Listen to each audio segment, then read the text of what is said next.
Commentaries on living part 2. అందులో first chapter నా దాంట్లో లాస్ట్ లో ఉంది, క్రియేటివ్ హ్యాపీనెస్. చెప్తారా ఎవరైనా? Creative app. ఏంటండి? Recording on creative app. చేసుకోండి. క్రియేటివ్ హ్యాపీనెస్, ఓకే అమ్మా. సృజనాత్మకమైన ఆనందం. క్రియేటివ్.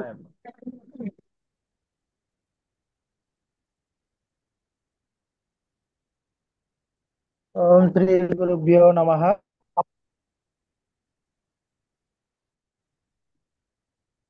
నమస్తే అంటారా? ఏంటండి? Start commentary. చేస్తున్నాను. రికార్డింగ్ ఆన్ చేస్తాను. ఓకే అండి. ఓం శ్రీ గురుభ్యో నమః. 28/5/2025 ద కామెంట్రీస్ ఆన్ లివింగ్ అనే పార్ట్ 2 గ్రంథము నుంచి క్రియేటివ్ మాది హ్యాపీనెస్. హ్యాపీనెస్ అనే క్రియేటివ్. సబ్జెక్ట్ మీద లక్ష్మీ మేడం క్రియేటివ్ హ్యాపీనెస్ అనే సబ్జెక్ట్ మీద లక్ష్మీ మేడం గారు చదివి వివరణ చేస్తారు. పుస్తకమేమో commentaries on living part 2 by Krishnamurti, దివ్య కృష్ణమూర్తి గారు. అది కూడా చెప్పాలి. ఆ పుస్తకం ఎప్పుడు మెన్షన్ చేస్తూ ఉండండి. ఇక్కడ సృజనాత్మకమైన ఆనందము ఈ టాపిక్. అక్కడ ఒక సిటీ ఉంది. అది చాలా, అక్కడ ఒక మ్యాగ్నిఫిసెంట్ అంటే అద్భుతమైన ఒక నది కూడా ఉంది. అది చాలా విశాలంగా, పొడుగైన స్టెప్స్ దానికి ఆ నీళ్లలోకి తీసుకెళ్తున్నాయి. తర్వాత అక్కడ జగత్తు ఆ స్టెప్స్ మీద ఉన్నదా అన్నట్టు ఉన్నారు, అంటే అంతమంది జనం ఉన్నారు కాబట్టి. పొద్దున్న నుంచి ఆ చీకటి పడే వరకు అక్కడ ఎప్పుడు కూడా జనంతో ఉంటుంది, సౌండ్ తోటిను. ఆ నీళ్ళ లెవెల్ తో నుంచి కొంచెం మీదకి వచ్చినటువంటి ఆ మెట్లు పీపుల్ కూర్చుని వాళ్ళ ఆశలలో, వాళ్ళ కోరికల్లో మునిగిపోతారు. అంటే నీళ్లలో ఉన్న లాస్ట్ ఆ స్టెప్ లో కూర్చుని ఆల్మోస్ట్ విత్ ద వాటర్ అలా. అలాగే వాళ్ళ దేవుళ్ళలో, వాళ్ళ యొక్క మంత్రాలలో ఉంటారు. ఆ మందిరం యొక్క బెల్స్ అవి ధ్వని వినిపిస్తుంది, రింగింగ్.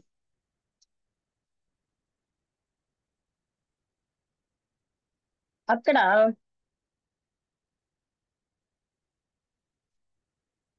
మ్యూజిన్ is calling. ఇంకా మ్యూజిన్ అంటే బహుశా చూద్దామండి, MUEZZIN.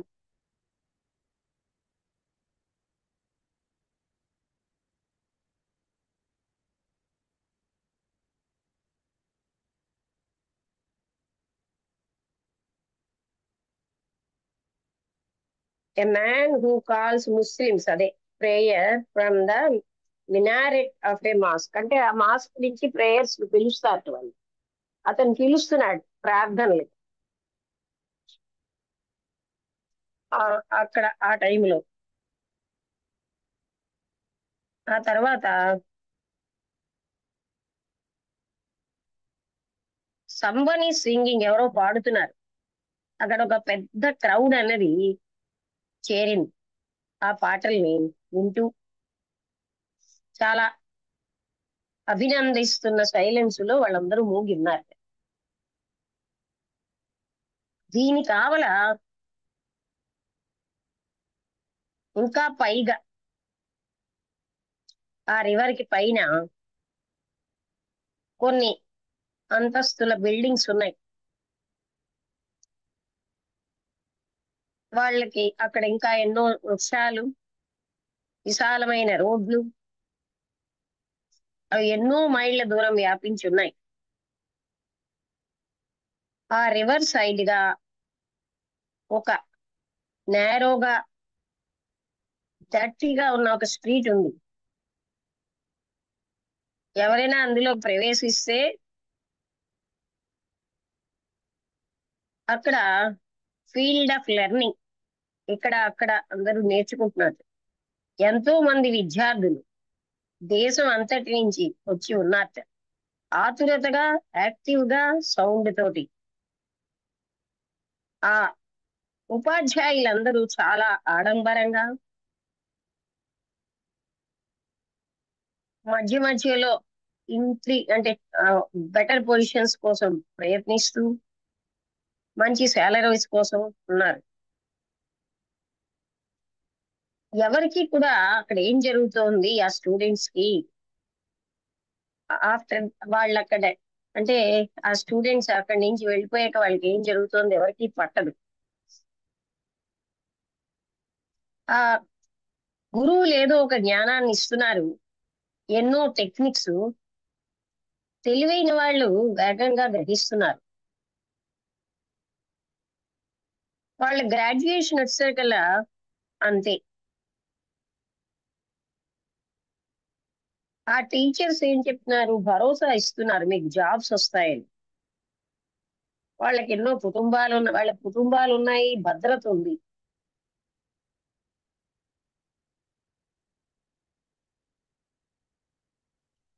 వాళ్ళకి ఆ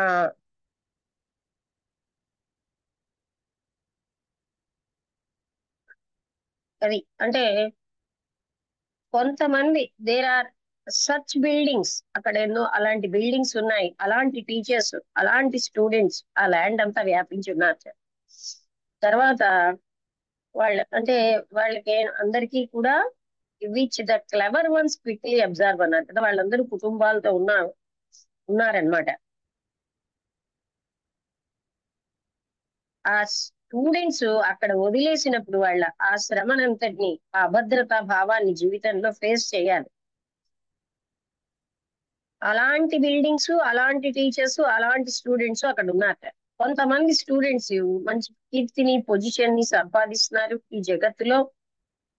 ఇంకా కొంతమంది వాళ్ళు కూడా అలాగే స్ట్రగుల్ అవుతూ చనిపోతూ ఉంటారు. దేశానికి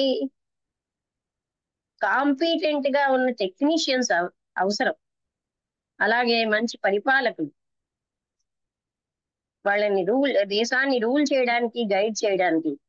ఆర్మీ ఎప్పుడు ఉంటుంది, చర్చ్ ఉంటుంది, బిజినెస్ ఉంటుంది.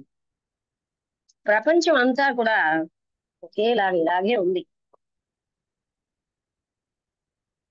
ఇక్కడ ఒక టెక్నిక్ నేర్చుకోవాలి అంటే, ఒక జాబ్ కావాలన్నా, ఒక వృత్తికి వెళ్ళాలన్నా, మనందరం కూడా ఈ ప్రాసెస్, అప్పర్ మైండ్ అంటే మన యొక్క అప్పర్ మైండ్ అన్నది ఈ ఫ్యాక్ట్స్, ఈ యథార్థాలతో స్టఫ్ అయిపోవాలి, ఈ జ్ఞానంతో అంటే నిండిపోవాలి.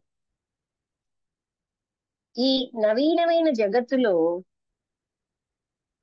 ఒక మంచి టెక్నీషియన్ ఈ ఒక బెటర్ ఛాన్స్ ఉంటుంది జీవితాన్ని అంటే సంపాదించుకోవడానికి.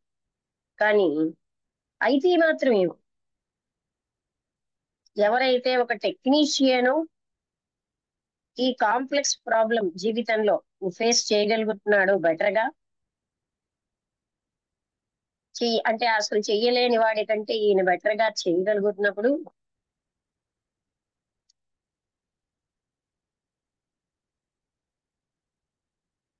ఆయన ఈ కాంప్లెక్స్ ప్రాబ్లం ఆఫ్ లివింగ్, జీవించడం అనే సమస్యని మిగతా వాళ్ళకంటే ఎక్కువగా ఫేస్ చేస్తున్నాడా? ఎవడైతే టెక్నీషియన్,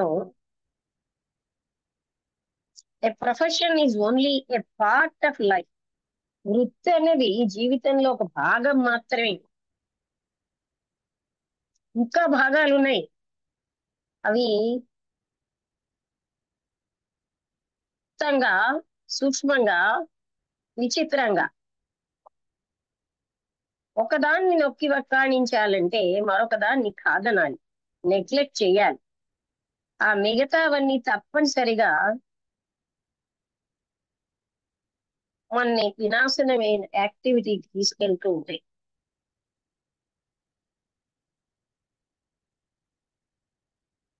ఇప్పుడు జగత్తులో క్లుప్తంగా ఇదే జరుగుతోంది. ఏ రకమైన సంఘర్షణని అధిగమించాలన్నా, కన్ఫ్యూజన్ ని గాని, మిజరీ దుఃఖాన్ని గాని, కొంతమంది ఎక్సెప్షన్స్ ఉన్నారనుకోండి, సృజనాత్మకంగా, సంతోషంగా, మ్యాన్ మేడ్ మనిషి చేత తయారు అవని దానిలో అంటే స్పృశిస్తూ, ఎవరైతే మనస్సు యొక్క విషయాల మీద ఆధారపడకుండా ఉంటూ ఉన్న కొద్ది మంది ఉంటారు. అంటే మనసు తెచ్చే హ్యాపీనెస్, మనసు తెచ్చే కష్టము, దుఃఖము, వీటి మీద ఆధారపడకుండా ఉన్న కొద్ది మంది ఉంటారు. ఎప్పుడు నీవు నేను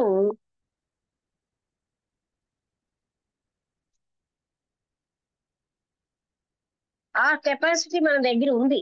ఆ అటువంటి సంతోషాన్ని, అటువంటి సృజనాత్మకతని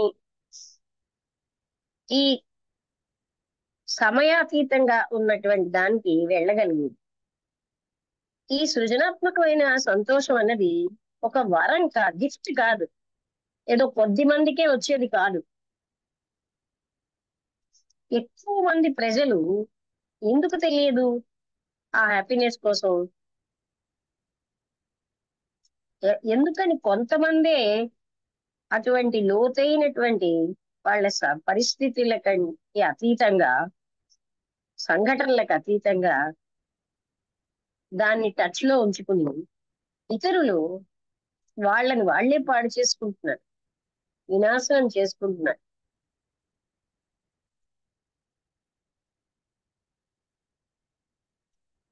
ఎందుకని కొంతమందే ప్లేయబుల్ గా ఇతరులతో ఉండి అన్ఈల్డింగ్, అంటే ఏమాత్రం ఈల్డ్ అవ్వకుండా, అంటే వంగకుండా నాశనం అయిపోతున్నారు. ఎంత జ్ఞానం ఉన్నప్పటికీ వాళ్ళు ఏ జ్ఞానం ఆర్జించినా కొంతమంది మాత్రం ఏ పుస్తకము, ఏ వ్యక్తి టచ్ చెయ్యలేని దానికి వెళ్తారు. ఇతరులు టెక్నిక్, అథారిటీ అనే దాంట్లోనే మునిగిపోతున్నారు. ఎందుకని ఇక్కడ క్లియర్ గా ఉన్నది ఏంటంటే, మనస్సు ఎప్పుడు కూడా పట్టుబడాలి, నిశ్చయత్వంతో ఏదో ఒక రకమైన యాక్టివిటీకి అనుకుంటుంది. దానికి ఎంతో విశాలమైన, లోతైన విషయాలున్నా అది అక్కడ మాత్రమే సురక్షితమైన గ్రౌండ్ లా ఫీల్ అవుతుంది. అందుకే దాని ఎడ్యుకేషన్, దాని యొక్క ఎక్సర్సైజెస్, ఇవన్నీ, దాని యాక్టివిటీస్ ఇవన్నీ కూడా ప్రోత్సహించబడుతున్నాయి. దేనికి? ఏదో ఇలాంటి టెక్నిక్, విద్యో నేర్చుకొని దానికి కావాల్సిన జీతం ఆర్జించడంలో బలపడుతున్నాయి. ఆ లెవెల్లోనే excuses are found for not going beyond it. మేము అంతకంటే ఎందుకు మీదకి వెళ్ళలేకపోతున్నాం అంటేనండి, అంటూ చెప్తారు కదా, మాకు ఎంతో బాధ్యతలు ఉన్నాయండి, కుటుంబం ఉన్నదండి, మాకు వాళ్ళందరినీ పోషించాలి కదండి అనుకుంటూ రకరకాలైనటువంటి కారణాలు చెప్తూ ఉంటారు. వెళ్ళలేరు. కొంతమంది అలా ఉంటూ కూడా వెళ్ళగలరు. ఎక్కువ మంది వెళ్లకుండా ఎందుకుంటున్నారని ఆయన అడుగుతున్నారు. ఈ సో కాల్డ్ మనం విద్య అనే దానితో వాళ్ళు ప్రదూషితం అయిపోకుండా ఎంతో మంది పిల్లలు అన్నోన్ తో టచ్ లో ఉంటారు, ఆ తెలియనటువంటి అనంతత్వంలో. వాళ్ళు దాన్ని ఎన్నో రకాలుగా అంటే వాళ్ళు చూపిస్తూ ఉంటారన్నమాట. ఆ సౌందర్యం ఏ పుస్తకాల్లో, ఏ స్కూల్లో దొరకదు. ఎందుకని? వాళ్ళకి జీవితం చాలా ఎక్కువగా ఉందండి, ఎన్నో విషయాలతో అని చెప్పకండి. వాళ్ళు ఎన్నో కష్టమైన రియాలిటీస్ అన్ని ఫేస్ చేయాలండి అలా చెప్పకండి. వాళ్ళ కర్మ అండి, వాళ్ళ యొక్క ఫాదర్ యొక్క పాపం అండి, ఈ నాన్ సెన్స్ అంతా చెప్పకండి. సృజనాత్మకమైన ఆనందం అన్నది అందరి కోసం, ఏదో కొద్ది మంది కోసం మాత్రమే కాదు. మీరు ఒక రకంగా ఎక్స్ప్రెస్ చేయొచ్చు, నేను ఇంకొక రకంగా, కానీ ఇది అందరి కోసం. ఈ సృజనాత్మకమైన ఆనందం, హ్యాపీనెస్ కి విలువ లేదు మార్కెట్ లో. ఇది అమ్మబడేది కాదు, ఎక్కువ డబ్బులు ఇస్తే దొరికేది కాదు. ఇది అందరికీ సంబంధించింది. ఇది ప్రతి ఒక్కరికి సంబంధించి, అంటే ప్రతి ఒక్కరూ పొందగలరు. అయితే ఈ సృజనాత్మకమైనటువంటి సంతోషం గ్రహించగలమా? అంటే మనస్సు అన్నది దాంతో టచ్ లో ఉండగలదా? హ్యాపీనెస్ కి మూలం ఏదో దాంతో. ఈ హ్యాపీనెస్ అన్నది బలపడుతుందా జ్ఞానం లేకుండా, టెక్నిక్స్ లేకుండా, ఎడ్యుకేషన్ లేకుండా, జీవితంలో క్రౌడింగ్స్ అంటే గుమికూడడాలు లేకుండా అవుతుంది. ఎప్పుడు అంటే కేవలంగా ఈ ఎడ్యుకేటెడ్ అంటే ఈ చెప్పేవాళ్ళు ఈ విధంగా ఎడ్యుకేట్ చేయాలి సత్యాన్ని. ఎవరైతే టీచ్ చేస్తున్నారో వాళ్ళకు కూడా టచ్ ఉండాలి ఆ క్రియేటివ్ హ్యాపీనెస్ తో. అప్పుడు మన సమస్య శిష్యుడు కాదు, చైల్డ్ కాదు, టీచరే, తల్లిదండ్రులు. ఈ విద్య అన్నది ఒక విషస్ అంటే ఉమ్, చాలా చిక్కువైన సర్కిల్ అయిపోయింది. ఎప్పుడైతే దాని ఇంపార్టెన్స్ ని మనం చూడమో అప్పుడే అది మనకి విషస్ సర్కిల్ అయిపోతుంది. అంటే దీని అంతటికి మించినటువంటి అవసరం ఆ సుప్రీం హ్యాపీనెస్. అంటే ఎడ్యుకేషన్ అనేది దాని ప్రాముఖ్యతని చూడనప్పుడే అది మనకి చాలా కాంప్లికేటెడ్ అయిపోతుంది. ఎస్, అవసరం, అన్నిటికంటే అత్యవసరమైంది, దీని అన్నిటికంటే అతీతమైన దాన్ని, ఆ సుప్రీం హ్యాపీనెస్ ని చూడనప్పుడే మనకి కాంప్లికేటెడ్ గా ఉంటుంది. ఆఫ్టర్ ఆల్ అన్ని రకాల హ్యాపీనెస్ కి ఓపెన్ గా ఉండడం అన్నది హయ్యెస్ట్ రిలీజియన్. కానీ దాన్ని గ్రహించడం, ఈ హ్యాపీనెస్ ని గ్రహించడం, మీరు రైట్ అటెన్షన్ ఉండాలి. మీరు ఎలా అయితే బిజినెస్ కి అటెన్షన్ పెడుతున్నారో అలాగా టీచర్ యొక్క ప్రొఫెషన్ అన్నది కేవలంగా రొటీన్ జాబ్ చేయడమే కాదు, ఆ సౌందర్యాన్ని ఆ ఆనందాన్ని ఎక్స్ప్రెస్ చేయాలి. అది ఏదో పొందడంలో గాని జయంలో గాని దాన్ని మనం కొలవలేము.